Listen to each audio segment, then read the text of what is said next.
When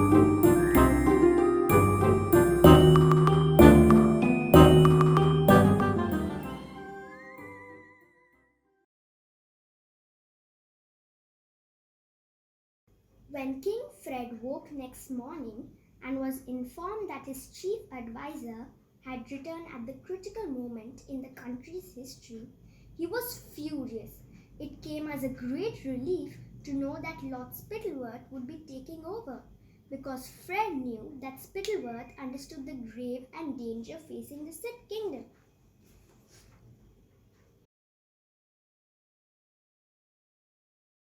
So saying, Spittleworth took hold of one of the scrolls he'd brought with him and unrolled it.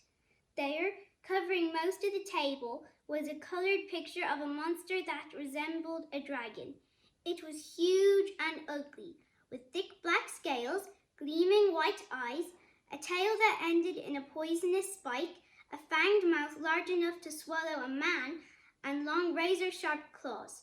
There are several problems to be overcome when defending against an Ickabog, said Professor Foydisham, now taking out a short stick and pointing in turn to the fangs, the claws, and the poisonous tail.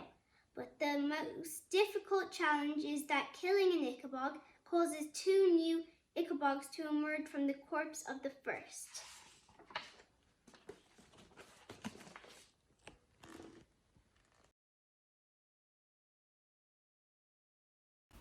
Hi, I'm Caitlin, and this is my picture of Captain Goodfellow, and today I'm going to be reading from chapter 11.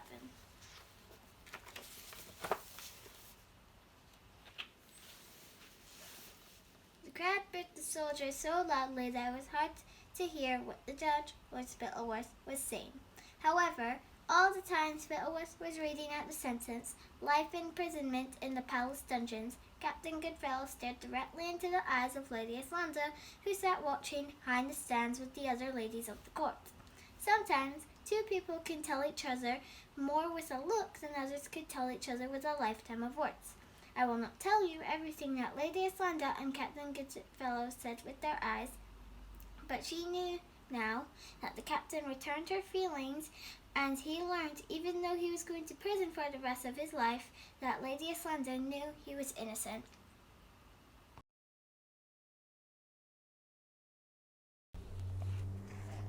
Bert leapt back from the window, snatched up his sweater from the table and sprinted through to his bedroom. He grabbed his shoes and his father's medal, forced open his bedroom window, clambered out of it, and then gently slid it closed from the outside. As he dropped down into the vegetable patch, he heard Major Roach banging on the front door. Then a rough voice said, "I'll check the back." Bert threw himself flat in the earth behind a row of beetroots, smeared his fair hair with soil, and lay very still in the darkness.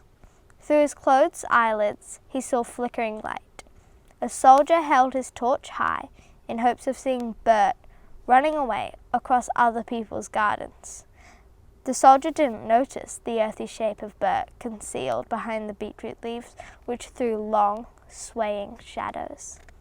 "Well, he hasn't got out this way," shouted the soldier.